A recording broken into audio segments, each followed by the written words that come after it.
Welcome to Chillin' 101. We hope this video helps. You start by finding the recording and confirming where the name overlay appears. Usually it's burned into the MP4 or appears as a separate caption file. Once done, make a backup copy to avoid accidental loss. You'll need a basic video editor that supports cropping, blurring, or overlay layers. Install one now if you don't have it.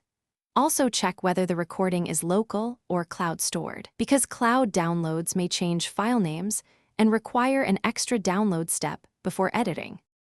You'll now remove the visible name. First, create a masking layer or select a blur effect and position it precisely over the name.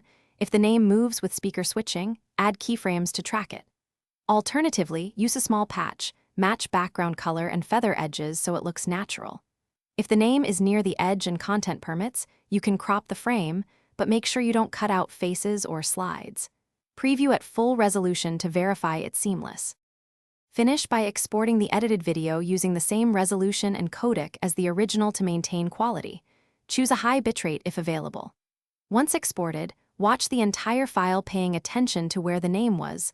Look for missed frames, visible edges of a patch, or audio drift caused by re-encoding. If you spot problems, revert to your backup and try a different approach, a more precise mask, motion tracking, or a different editor. One tip: if tracking fails, freeze frame and replace that segment with a still image. Thanks for watching. Consider subscribing if we helped you.